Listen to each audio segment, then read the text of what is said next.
రఘురామరాజు గారు, మొత్తం మీద ఈ అడ్మినిస్ట్రేషను, సంక్షేమం, అభివృద్ధి, ఎలా రాష్ట్రాన్ని ముందుకు తీసుకెళ్ళాలి అనేది ఎంత ప్రధానమైన లక్ష్యంగా ఉందో మీ కూటమి ప్రభుత్వానికి, మళ్ళీ ఇలాంటి ప్రభుత్వాలు అంటే గత 5 ఏళ్ళు పరిపాలించిన జగన్మోహన్ రెడ్డి గారి ప్రభుత్వం లాంటి ప్రభుత్వాలు, లేకపోతే జగన్మోహన్ రెడ్డి గారు లాంటి ముఖ్యమంత్రులు మళ్ళీ రాకుండా చూడడం అనే బాధ్యత కూడా ఎక్కువ పెట్టుకున్నట్టున్నారు. అది in the interest of state. So దానికోసం ఎలాంటి కృషి చేస్తున్నారు? ఫ్యూచర్లో ఇలాంటి యాంటీ సోషల్ పార్టీస్ లేకపోతే యాంటీ డెవలప్మెంట్ పార్టీస్ రాకుండా ఉండడం కోసం ఏం చేస్తున్నారు అనేదే ఇప్పుడు చర్చ జరుగుతోంది ఆంధ్రప్రదేశ్లో కానీ ఇంకా కొన్ని స్టేట్స్లో కానీ. దీనికి సంబంధించి చంద్రబాబు నాయుడు గారు ఏమన్నారో ఒకసారి విందాం ప్లీజ్. హైదరాబాద్లో నా తర్వాత వచ్చిన వాళ్ళు ఇలాంటి పనులు చేయలేదు, కంటిన్యూ చేశారు లేకపోతే వదిలిపెట్టారు. కరెక్ట్. ఎవరు కూడా విధ్వంసం, విద్వేషం లేకపోతే దాన్ని విమర్శించడం ఎవడు చేయలే. ఇక్కడట్ట కాదు. ఇది ఒక ప్రత్యేకమైన పరిస్థితి. ఓసారి ఒక దేశానికి మంచి నాయకుడు, ఒక రాష్ట్రానికి మంచి నాయకుడు ఎంత అదృష్టమో, ఇలాంటి శాడిస్టులు కానీ భూతాలు కానీ రావడం కూడా ఒకసారి ఆ పదం అనడానికి కూడా మీరు అంతగా ఆలోచించారు. ఆలోచించలే, ఇంకా అది ఆ పదం సరిపోతుందా లేదా, ఇంకా పెద్దదేదో ఎదుగుదాం అనుకున్నారా? ఆ పరిస్థితిలో ఉన్నాం ఈ రాష్ట్రంలో.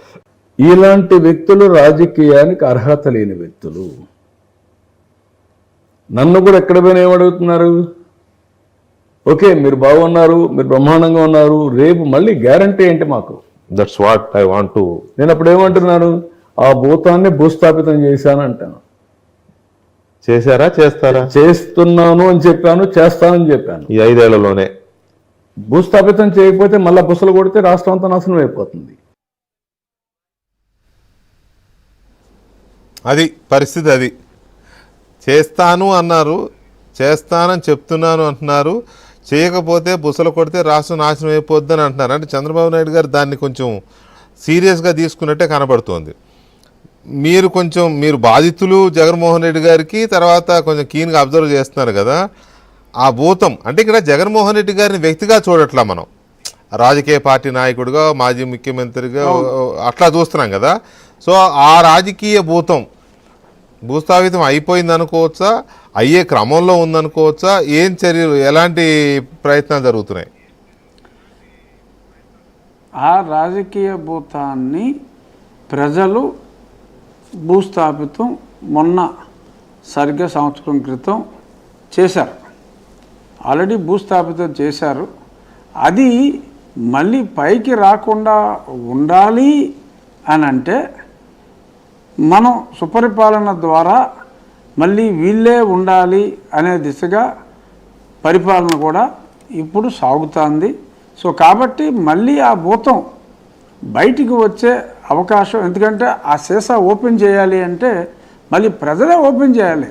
ఆ భూమిలో పాతేసి ఆ భూతాన్ని సీసాలో బంధించిన ప్రజలకే మళ్ళీ ఆ మూత తీసే హక్కు ఉంది.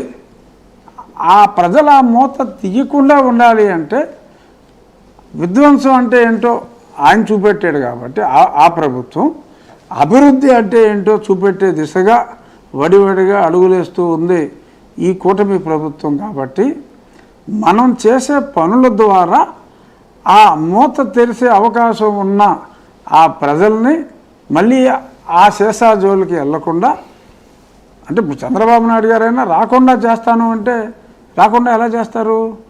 ఈయన మంచి పరిపాలన ద్వారా చేస్తారు. ఆయన పరిపాలన మీద, ఆయన విజన్ మీద ఆయనకే కాదు ప్రజలందరికీ కూడా విశ్వసనీయత ఉంది.